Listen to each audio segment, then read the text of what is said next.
Here today with Mr. Mark Nelson.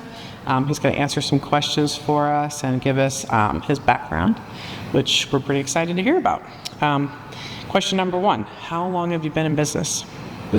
So we've been in business since, I started when I was 17. Wow. 1987, I guess, 1988. And then we officially began business really soon after we got married, probably in 1993 or 4. That was really when we started our manufacturing company. It started as a custom woodworking business, and it grew into a manufacturing company. So really since by 94. Okay. So all woodworking, and that's just before our nutcrackers, right? Correct. Yeah, we started at woodworking, and then it's basically the manufacturing side of things has continued to morph into a variety of processes. So we really specialize in full color graphics and graphic design. Okay. So what started as a woodworking company has now become a full color woodworking. So we could actually take a table like this, print it full color with a logo, cut it out, shape it, weld it. We actually have sawmills. We can cut the tree down and actually do live edge tables with logos. Okay. We do a lot of paper printing, a lot of fabric printing, a lot of printing on flat substrates, whether it's aluminum or metal or slate, or we also do signage, vinyl signage and lettering, and then canvas printing, fine art reproduction, and then we do nutcrackers. Yeah. We do a lot of paper printing. And then we also manufacture at the Lincoln Avenue. We have four facilities. That's one of them. Yeah. So Lincoln is our main facility for the cleaner side of the operation, and our offices and shipping. And then this facility, the Renaissance Building, actually has the popcorn company is actually a federally licensed food production facility, and we distribute the popcorn nationally with that. And then we have a big shop on my farm that is our cabinet shop, woodworking shop, and our nutcracker shop. And then we have a warehouse where we do all of our metal work, welding and sheet metal work there. Very nifty. You have a website where people can find all these cool items? We do. Probably you start with nelsongifts.com. Okay. And then there's different directions to go depending on what you're interested in. Yeah, 'cause it sounds like there's definitely a lot available. How did the nutcrackers, how did that enter into your mind to maybe start production of those? So when we expanded our facility from our farm into the old Lincoln School building that we converted into manufacturing, I ended up having to get more involved in city things because as we were hiring people, our employees would bring to us concerns from the city, whether it was problems in their neighborhood or transportation problems or whatever might happen to have been at the time. Basically, I kind of morphed into becoming a city business, city manufacturing business here in the city. And as we were doing that, we realized the need for revitalization, and we got involved in the Grand Theater project, which is right down the street. And Scott Dressel was really a big inspiration, and continues to be to us with the work that he's done there on that project. He's the president. I'm actually the vice president of the project. Okay. And we've been at that for probably 14 years now. And we have an end in sight, actually. Okay. So we're getting there. That's goodness. All the plaster in the entire theater will be done, we think, later in 2026. It'll be done in 2026. So nice. Won't be ready for occupancy yet, but we're almost there. Okay. So then we basically got involved in that project, and that led to really realizing we needed Daddy Warbucks to show up in town and try and save us. Yeah. And Daddy Warbucks just never showed up. So we were at a meeting, and Mr. Barilla was the president of the fort, but also had a small appliance store, a new appliance store here. And we were all kicking around how terrible the Christmas parade was because there were no floats and nobody showed up to see it. And we were like, how can we make this better? And he suggested taking little nutcrackers and putting them in the empty storefronts on 4th Street. And I didn't say anything during the meeting, but I left the meeting wondering what if we could do big nutcrackers in front of the empty storefronts. Unfortunately, the storefronts, like on a warm day like we had this week, they fog over because the change in climate between the inside and outside. So the windows, the empty storefronts will fog over and you can't see. So that would be a problem with, with doing the nutcrackers inside. But outside became a public art project.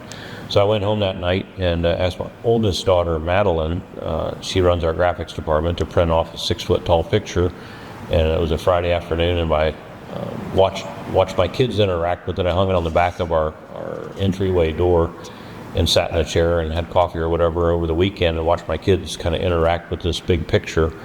And by Monday, I had figured out how to manufacture them, and by Friday, we had a prototype. Wow, that's pretty cool. Then we just kind of kept it Look where it's snowballing. gone now. Yeah. Yes, because I can remember coming down here and, there's a few nutcrackers at the fort, and now we have nutcrackers covering the whole entire, business district of downtown. Yeah, we started with 35 or 37 the first year, and the fort was gracious enough to let us then my wife was on the board down there, and they let us put the nutcrackers on the fort property and just try it.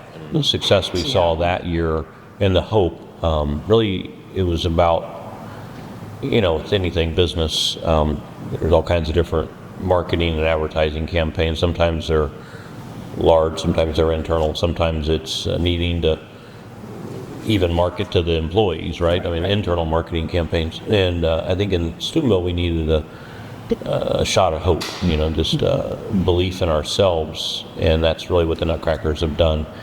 And it started that first night we put them out, and we've just kind of built on that. So we had 35 the first year. I think the next year we made 75 and started moving them into town, which again was the goal, to get them onto 4th Street to revitalize. So it's been an exciting project to see them grow. I think we have 200. What's the total now? I think 215. Okay. And businesses can still purchase a nutcracker? Yeah, we're only doing a few a year. It's how do you grow it? Like, we don't need necessarily more nutcrackers because we have more than anybody in the world, right? It's the largest collection. So we don't need more for tourism, but we need to constantly change things, so it's the attraction is continually changing as well as being enhanced. So a simple thing we did this year was just add public restrooms. I built a 54-foot trailer with bathrooms in it, basically. And that was really nice, especially if people were coming. Yeah, it's heated and it's handicapped accessible. So people exactly. We probably had, I don't know how many, 6 or 12 buses show up on, and some of them we know about, some we don't know about, and they just show up because they're on their way to see Wheeling or on their way to see Cambridge, and they're happy to, make this part of the stop. Sure. 50 people get off the bus and everybody has to use the restroom, and we expect the restaurants and the small businesses to absorb that. It's just more than we can do. So it's little things like a bathroom, but it's a big thing when it comes to It helps make it more successful, honestly. Yeah. My family had a chance to go to the Polar Express in Denison, and I noticed that you had a nutcracker flyer on the back of their program, which I thought was really good because, it's really nice to see that community reach so that everybody can, take advantage of either capitalizing or just entertainment for people in general. Yeah, it really goes to building really the quality of life for those of us that live here in the region, and as we try and figure out the bigger question of how do we move our communities forward, the loss of the steel mills as a mono industry was huge. Yeah, and, thank you. What is the next thing? And I think Pittsburgh, obviously, they're a much larger community and got the jump on us by, I think, become very tech or medical, and a lot of people here in Steubenville commute there. But what is it that we can do in Steubenville to to be keep the our next community industry? afloat. It's a big deal. And the revitalization has definitely given people that quality of life that they need. Yeah, we're trying. Whole 4th Street. We're working on other things. Trails, big thing that I'm working on is outdoor recreation. Yeah, outdoor recreation would be great. I'd like to see them do something with the marina. I know they say that we'll get there, and then sometimes I see a little movement, and then I see it go backwards. But, it's certainly something we can have fun with. There's actually big plans afoot. All right, I'm excited. I think that the new mayor has a lot of ambitions in that direction, as well as a new city manager might be, hopefully encouraged in that way. I see the mayor is going to speak today at 5 o'clock. I would. So there's going to be a nice little address there, and we might be able to find out some good information on that. My second question was, can you tell us a little bit about the business? But I kind of just grilled you on that. As far as Steubenville as a community, how do you feel they give you support? Do you feel an overwhelming support? Do you feel like there's anything special that we need to note about it? Yeah, I think that the community of Steubenville, in Steubenville, is very, very supportive of our project, of the Nutcracker Village project. The Nutcrackers are loved by so many. It's funny because it comes to light if there's damage or, we've had a couple of them go missing. We've gotten them back, but basically, when it hits social media, everybody's like, bring the Nutcracker back and break your face. And it's not us saying that, it's the community. Don't mess with the Nutcrackers. And even when they get wind damaged, there's a sense of loss, because these are, I think people, find a sense of identity and pride in it, and that's a great thing. As far as that goes, is there room for improvement? I'd say yeah. We could use help from our city government with things, amenities and things like that. That would be helpful. There's really so much that, we're all volunteers. It's a grassroots effort that, basically our family puts on. We have a 501c3 we can take donations through, and it handles all the liability of actually handling the festival, because, you get tens of thousands of people here. But we're all volunteers, and we're not making money off the project itself. We've opened small businesses to try and generate revenue. We encourage others to, and hopefully raise real estate prices because of the amount of opportunity here. But it's a long, slow game. That's a long game. But the community itself loves it. We see a lot of visitors come down. A lot of people bring their families when they're in town visiting. They'll come down. We have a lot of requests for putting the Nutcrackers on display year-round, which we're exploring. Trying to do something this year, in fact. With more of them on display year-round. That would be nice, because you figure you probably have to store them anyway. It would be nice to have that additional. Right. So the first couple of years we didn't have enough, we didn't feel, and now we have a lot that we could put on display. This year we're going to focus on America 250. It's our country's birthday. Yes. And we're hoping to do a larger display next season with Nutcrackers, but building towards that. Okay. We're going to have some America 250 displays going on. And so that's pretty exciting. Regarding the community, also, we see a lot of people from other communities, which is exciting. So we literally see people from around the world that come to see the Nutcrackers here in Steubenville. So this past week, we saw people from the Ukraine, from Poland, from Russia. People fly in for the weekend. People drive in for the weekend. This year, we did a bar crawl, which we'd never done before. We had 400 people the day that it snowed 8 inches. I was going to say, and that was the snow day, right? And man, was it fun. It was like an adult snow day. Just people came out, made snow angels. They're like tall people making snow angels in the middle of 4th Street, just having a blast. And that was early in the day. So later in the day, it was probably even more fun in some of the places. But early in the day, it was just people just enjoying themselves. And I think it's great to be we're a small town. We're a city, but it's a small town. I grew up in downtown Kansas City, which is not a small town. That's big city problems. Okay. And here we're a small community that there's a lot of strengths that can come from that, from being a small community. And we get a lot of visitors that come in from Pittsburgh that recognize that. This is the country to downtown Pittsburgh. And they enjoy coming out here, and they describe the community as being, especially that time of year, as a hallmark scene. And if you look at some of the pictures when it was snowing that day, for the during the bar crawl, we got 8 inches of snow. It looks like a hallmark. It's just the lights make it beautiful. The architecture down here is beautiful. We've lost a lot of buildings, but the ones that we still have are just beautiful structures. And so all of that lends, I think, to just being a great place, great space, and I think that others recognize that. There's a lot to be said about a small town. Everybody's helpful. They take care of each other. You're not going to get that in a big city. So that we're pretty gracious on that one. Yeah.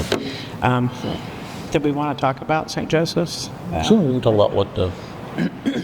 Can I jump in? I got 2 questions about Nutcrackers. Yes. Before we move on. Yeah. First off, you said that we have people from the Ukraine, Poland. Are we tracking that anywhere? Is there any kind of sign-in sheet or something where we see where people are coming from? We have in the past. This particular year we did not. We usually put a map up and people can put pins in where they come from around the state. We have photographs of past years. And I know that Fort Steubenville Visitor Center will also track where people come from as well. But a lot of it's just in conversation.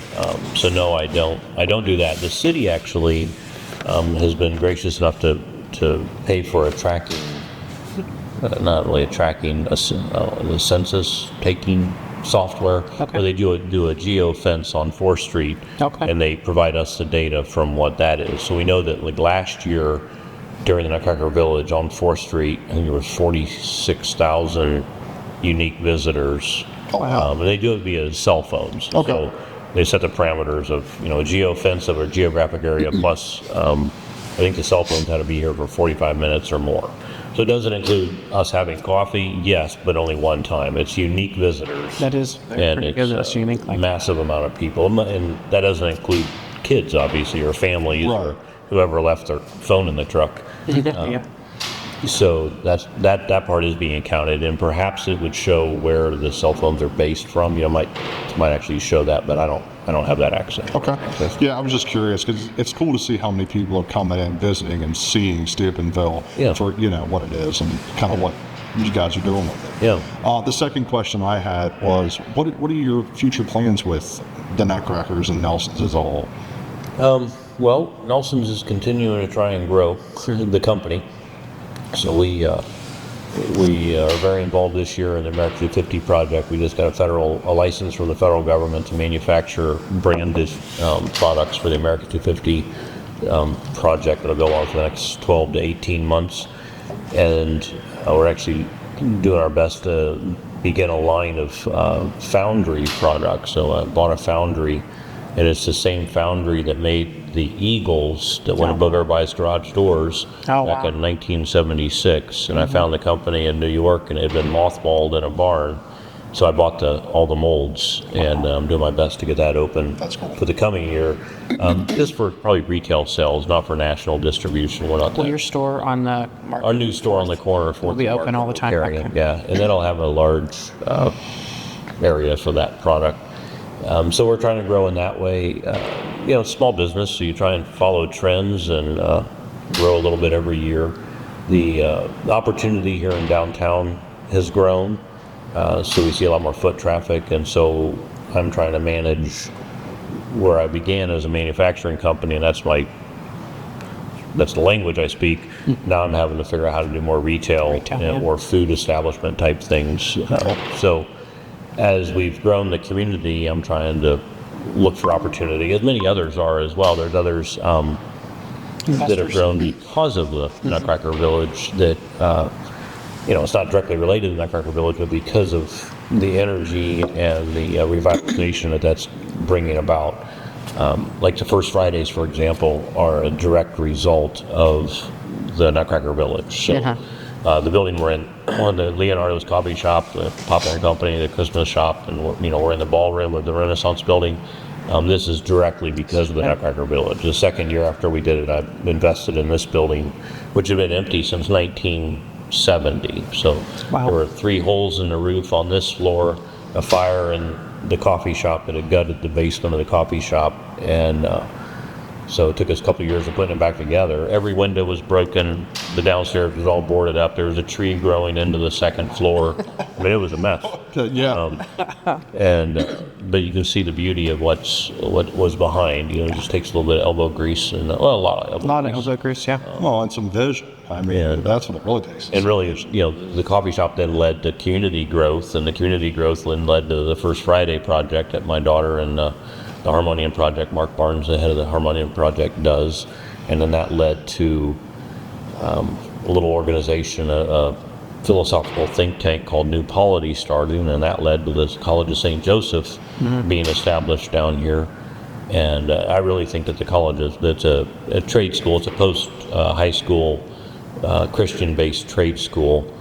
I think that in of itself is just a huge. Idea. It's just huge. The amount of properties that they're buying, but then they're actually training their young students to learn how to do the trades on the older buildings that need rehabilitation. We know as realtors, we're always looking for tradespeople. Oh, yeah. It's a big deal, and we're pretty excited. Well, and these guys are excited about it, and they need practice, and they need, I think it's like a 4 or 5 year program to go through it, and they come out as a tradesman.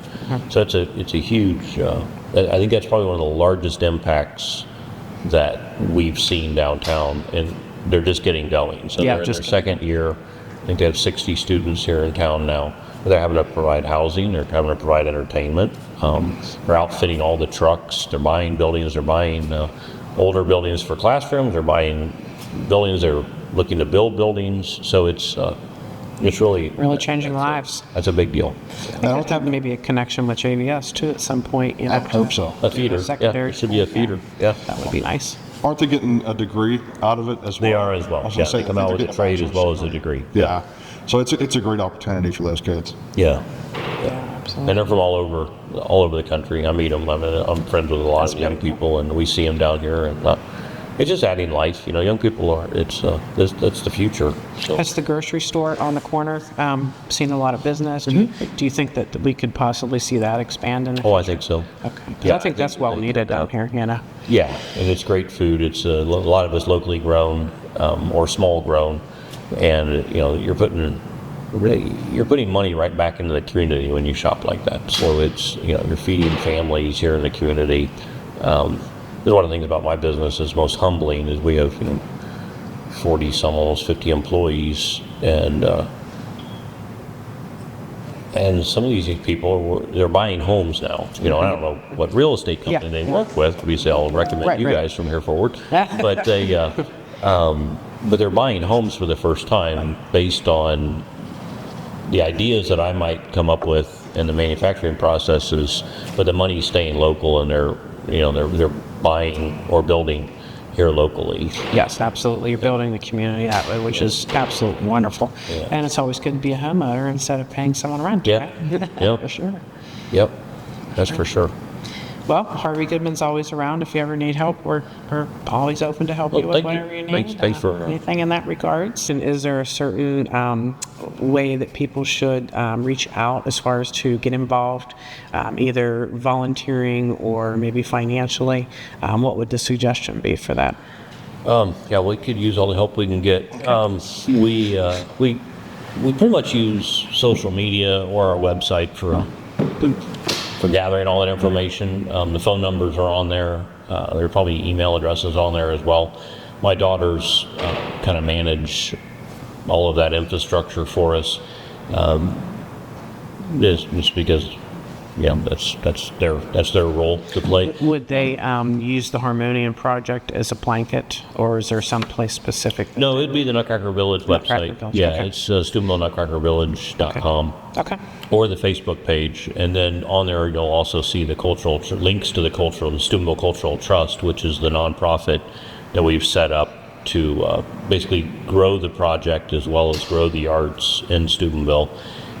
So we are very much in need of funding for all the different projects that we have going on.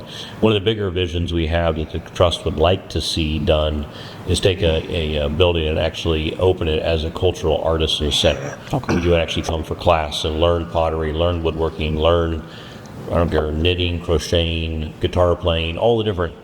There are many different arts, and people have many different interests. So whatever we can find teachers for and interest for, and pair those up in the building, it would be that's one of our visions, is to carry those gifts on, blacksmithing, glass blowing, all of the traditional arts that we don't encounter on a daily basis, but might be hobbies for some people. We need a building to convert that into. So we're looking for donations for that project, as well as volunteers.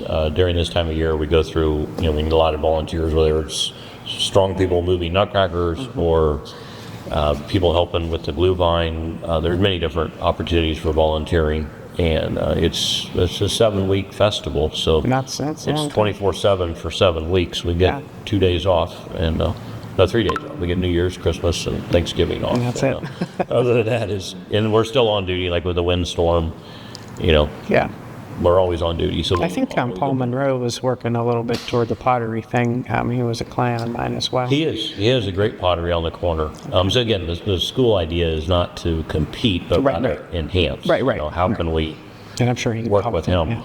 And maybe that's the classes take place in his facility. We're happy for that. It's exciting. It's just how do we grow that aspect? Mm-hmm. Yeah, doing it all together for sure. It all starts with an idea. So that's where it's built from. Yeah, and there's a lot of young people people of all ages. Like Paul offers classes for people of all ages, and they go in to learn pottery, and we're never too old to learn something. Right, absolutely. So that's really the goal of the Colonial Artistry Center is to grow that aspect of that in our community. There's nothing like it right now. Even dance. There's actually no schools for dance in Steubenville, Ohio. No, that used to be. It's a big thing. There was one up on Lake Bell, and her name escapes me now. They're in the community. I mean, they're surrounding us. Yeah, they are surrounding us. Absolutely. In the city. So there's limits. Was Marsha Follow? Yeah, do you remember Marsha Follow? She was the last dance studio in Steubenville that I remember. This room was a dance studio in the late 1800s. It was built as a fraternal lodge for the woodmen of America. And then after just probably 10 years, it converted into Loggia, L-O-G-G-I-A, his dance studio. And it was a dance studio up until the 30s, actually. Wow. And the Harry Greensburg Trio performed, again, music and art. Well, Steubenville is very, very rich in history. Yeah. There's no doubt there. I mean, it used to be, I laugh because I'm now the old person, but, the groups and the bands from Pittsburgh would come down here and perform, in the later hours on the weekends and stuff. But it'd be nice to get all that back. Yeah, we're working on it. Thanks for coming and having a chat. Yes, we really appreciate you taking the time out of your busy day. Yeah, It's all good. it was a good talk.